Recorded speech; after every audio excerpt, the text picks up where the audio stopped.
Before we go any further, I just want to say we are not. I love Taylor Swift. That's not what I'm. The light is coming to give back everything the darkness stole. Hello everyone, welcome back. I'm very excited for today's video because Taylor's version of Red has dropped. We have listened to the album. We've taken it all in. Yeah, especially the vault tracks. Yes, which we're going to be kind of focusing on the vault tracks kind of only. We'll touch upon a couple of, things, but we've heard Red before. But yeah, there are a couple of vault tracks. And we also want to touch on All Too Well and just like the iconicness that is All Too Well. All Too Well, the song. The film. And the film. And so we're also going to touch on the visuals that have come so far. And unfortunately, we're getting a freaking music video tomorrow, which is Monday, that we're not going to be reacting to, but we'll get the gist in this video. Also, this is our first video that we're going to be posting that's not on a Saturday. So we just kind of want to talk about that really quickly before we jump in. So our videos will always come on Saturday. That's the plan. But for things like this is just something that doesn't work with the schedule, but it's so big that we need to get this out.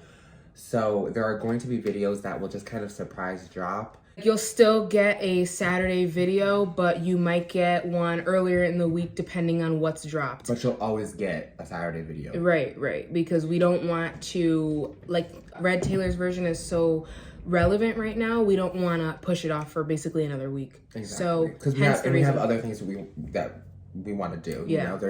We just got, a request to do a story time, which we want to do. We just wanted to get that out there and let you guys know if you see 2 videos from us in 1 week, that's pretty much where we're at. Without further ado, let's get into Red Taylor's version.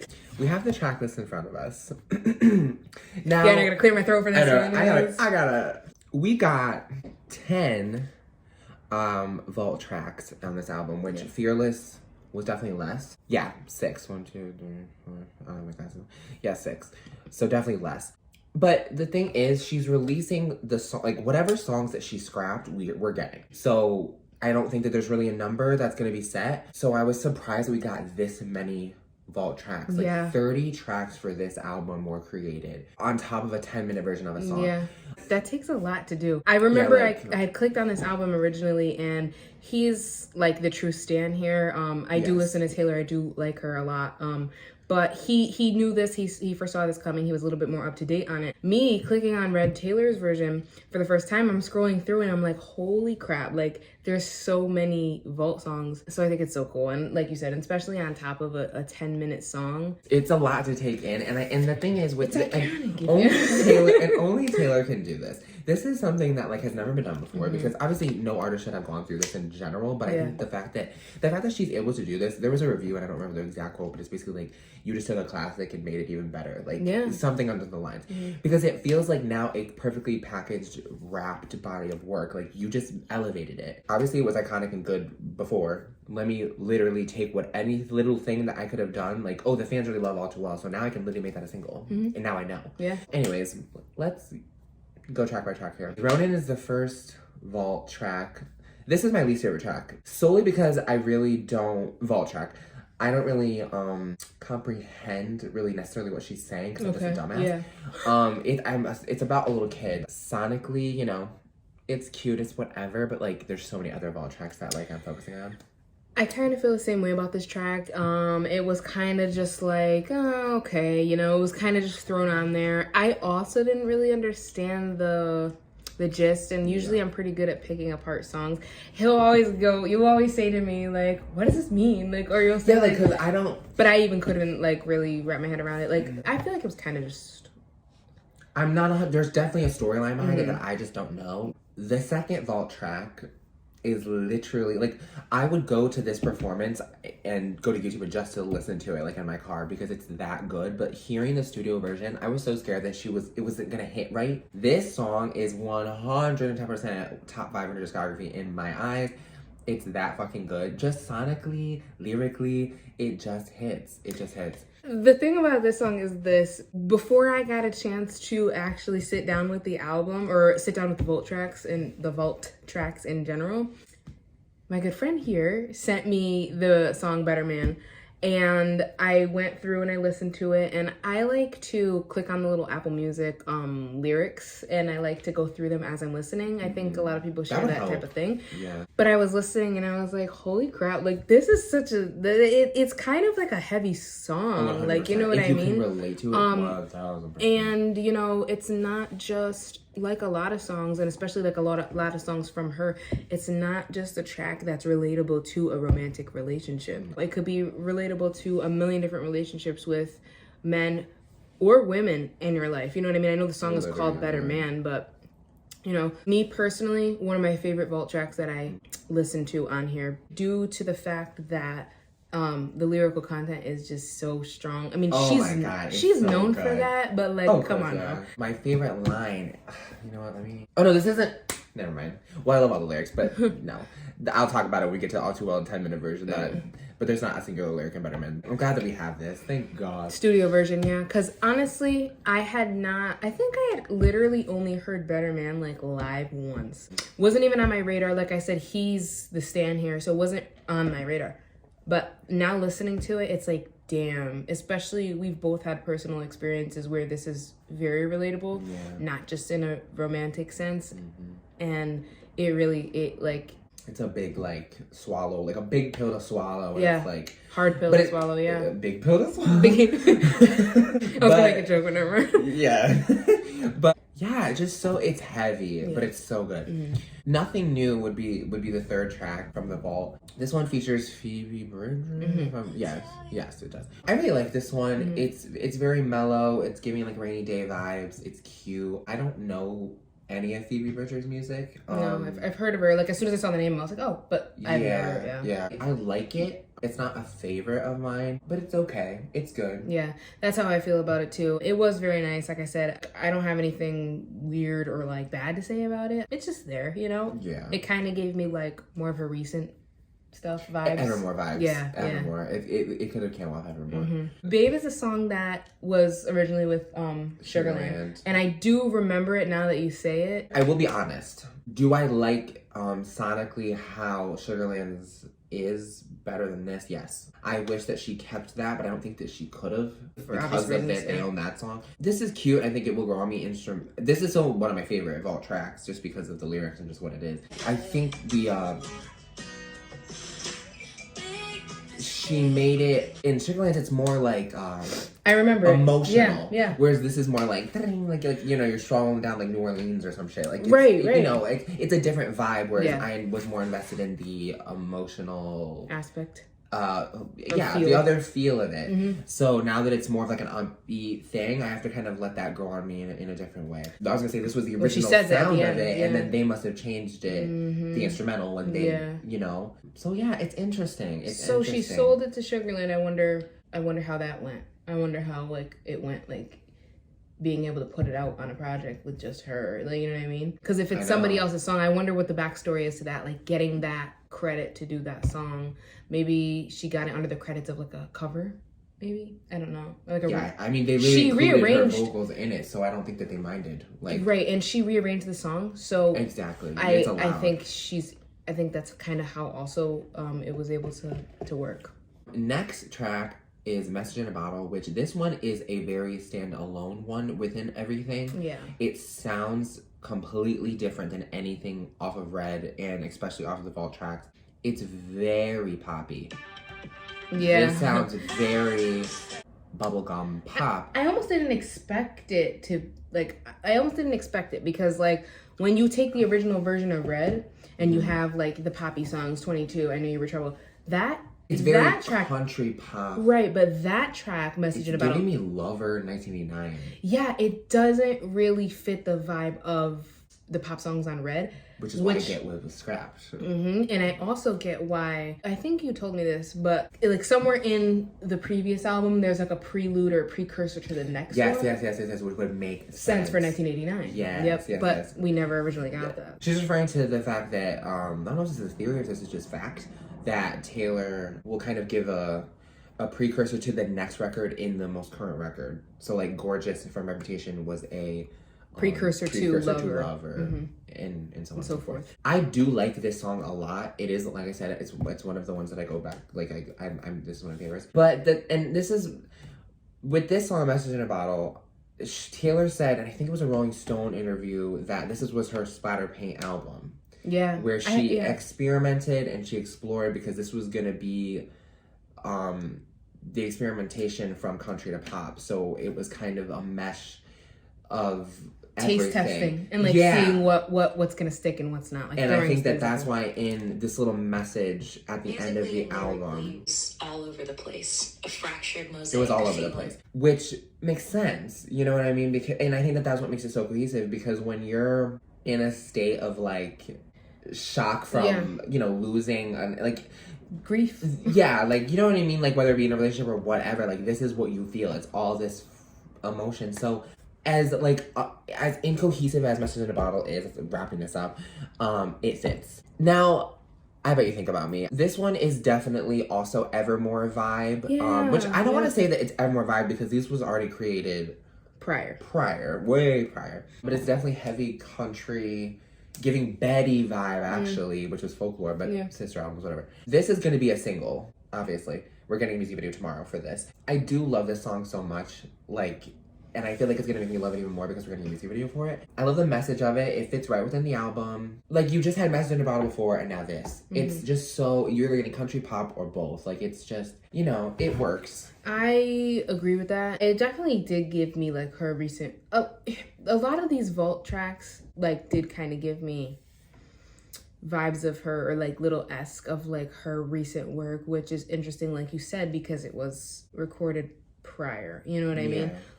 But these are re-recordings of what was prior recorded. So with that knowledge, if she was recording, which we know she was, at least folklore and at least Evermore at the time that she was re-recording these songs for Red, it makes sense that there's that little bit of esque to it, because that's her current style. Oh, I love this one so much. Okay, this is good. Forever Winter. Forever Winter. This reminds me of when you pop on the Thanksgiving Day Parade. Yeah. That's exactly the vibe. It really works because it's Thanksgiving in a week. And this is what I want to make a comment on, the trumpet, or this thing. What instrument is this? Trumpet?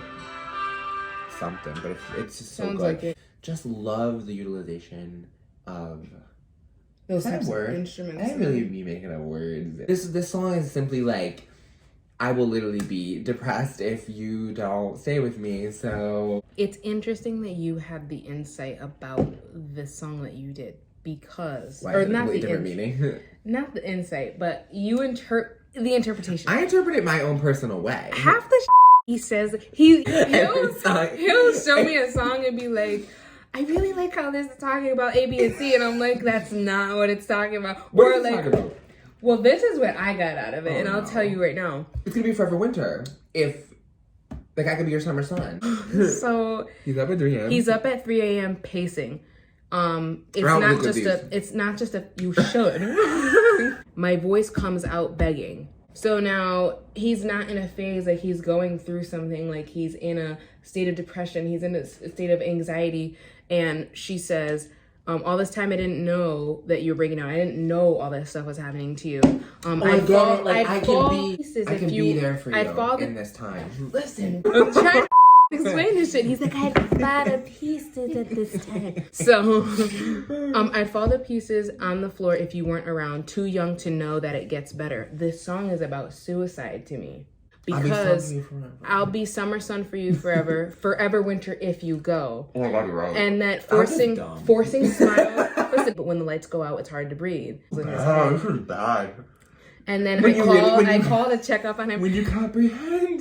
So I don't really know how got that out of the song. Because I just like to apply it to myself. Well, songs, also what I like about music in general is that they're up for your interpretation. But knowing the actual thing, I love it so much more. You have to just tell me everything. So then you were breaking down and fall to pieces on the floor. Too young to know that it gets better. So you're not, you're too young. It's going to be okay. Yeah, you're too young to know that, death is the... Wow, forever winter. Mm-hmm. No, but can we talk about peace from folklore? Because lyrically, this isn't a folklore video. I know about what that song means. No, I get it now. I just kind of did more of a surface level meaning. No, yeah. Kind of So the I same think thing. I think you just need to zip it for now. This song is gorgeous, though. I love it.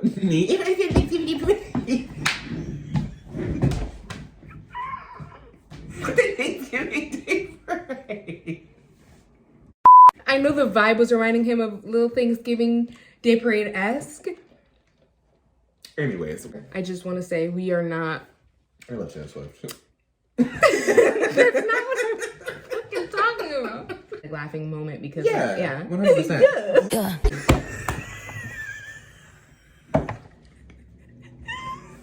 Titties for Taylor. To be honest, I haven't really sunk in the meaning of this one either, but sonically, gorgeous. Like, Run from the law. It's good. I really like this one. This is good. Let me play a snippet. Not his. we're not the biggest fans of Ed. I just kind of got from this, like... This song is really nice. It's really nice. It's like everything has changed, like Little Brother or something. Little Brother. I do like this song. It's like it's very calm. It's still giving that folklore Evermore vibe. I like it. But I do like it. Like I said, yeah, very cute, very chill song. I really don't understand the meaning fully because this is brand new. These are all brand new. Like I take it as I go. How I take a song is I take it sonically first. Yeah, we know. And then I delve into the lyrics and really try to understand what she's saying. The next song is The Very First Night, which this is so good. It's very upbeat. I'll play a little snippet. It's like It's giving me like square dance almost. It's good. it's very like fun. That's It the is. word. It's very fun. And it's really cute. Yeah. What I got from this is kind of just like, It's a fun song. I want to go back to the honeymoon stage. Like, Yeah, I missed you like it was the very first night. Yeah. Take me away, take me away. Yeah. Okay. We've arrived at the elephant in the room. All Too Well, 10-minute. 10-minute version. All Too Well originally was a song that stood out to fans and also Taylor that she really didn't even say. And it was kind of just like that fan favorite. It just stuck out because it was such a quality track. It was almost a single in your head when you listen to it. It was that good. Little did I know that it would be elevated so much. It really freaking was. Like, when I put on this song, it doesn't feel like a 10-minute song because I'm just eating up every minute of it. The thing is, like with the original version, like it's obviously a story, like going from, but like to know the full story, you're like, oh my god. Something that I want to point out, which is what I was talking about in the beginning of the video that I thought was in that other song. I literally love when at the end she added in this.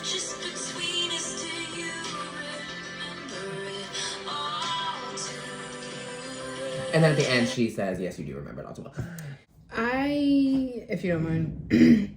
No, go ahead. One of the like original lyrics of the song that I've always liked is "So casually cruel in the name of being honest." I think everybody, that lyric sticks out to everybody, but it's too accurate. You go through something and it's like, it is a casual thing. You do it all in the name of, I just need to be honest with you, or, you know, I need to be honest with myself. And it doesn't take away from the fact, like, it doesn't take away from how much it crushes you. I think for me, the number one thing that gets me, like, after leaving something like that would be, is the other person affected? And I think that's what she's trying to say by All Too Well. Yeah. You know, do you remember it like I remember it? I think in this 10-minute version, it's like, you do. You do. And that's why I really like that we have a nice, short kind of description to go with it. We have the 10-minute version in a video now. The film, like in the visual, really puts the spotlight on the other person to say, yes, you do remember it how I remember it. Whether you acknowledge that remembrance or not, whether you acknowledge those memories and those thoughts, you damn sure remember it just as much as I do. And I love that. Yeah. It's like, if you don't get the satisfaction, at least she's telling you, like, they do. I want to just kind of focus a little bit on the added lyrics. The keychain that said, fuck the patriarchy, just like, oh my god. Just the fact, like, she remembered that little detail. Check the pulse and come back. That's another lyric I want to talk about, because right here, and you held my lifeless frame. I think answered the fact when she said the crumpled up piece of paper lying here was like taking her virginity that people were saying. Okay, yeah, I could see and that. I think like a lifeless frame, like the precursor that we have to that lyric is check the pulse and come back, swearing it's the same after 3 months in the grave. Like, it's really like so descriptive metaphorically. I really liked that lyric and the point that she was trying to go for with it. This song, like, it's the home base to, like, a breakup. We didn't talk about visuals yet, did we? We didn't talk about the film even, really. So the film, I was saying, I noticed, like, obviously the red scarf, clearly. We also had red lipstick. I saw a red book in there somewhere. Yeah. We had the book, the book signing or the book thing at the end.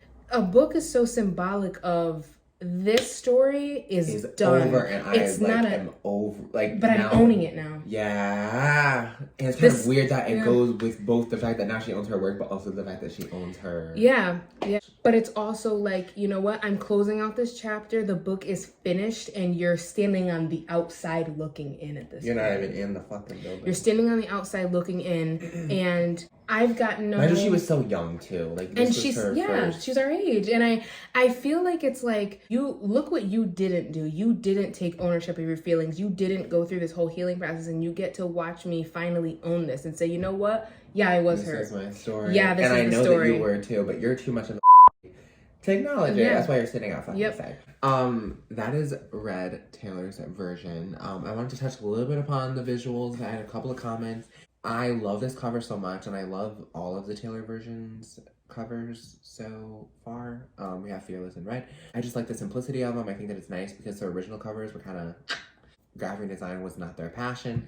But it was also in a different time. Yeah. I want to say this. I really wish that she would invest a little bit more on the visual aspect of these records, because like reds are fine, you know what I mean? I like what we just got. But I don't like the utilization of I don't like the utilization of the tour photos in the booklet and just the visuals in general. Fearless, it was fine, but bringing it again, and I understand because she doesn't own the original photo shoots, but you don't need to use the original photo shoots anyways. Why would you use tour photos? I feel like the covers need to be just as iconic as the originals were, whether they were good pictures or not. Yeah, so like I said, the covers are really nice, but I want more like in the booklet and stuff. I don't want to open it in tour photos. Like, I don't know. That is pretty much it. Red Taylor's version is dominating. It is. It's really everywhere. But yeah, these are pretty much just our thoughts and our general like conceptions about what she's released. And I think overall we're really happy with it. Go listen to it if you haven't. I doubt that anybody watching this at this point hasn't listened to it.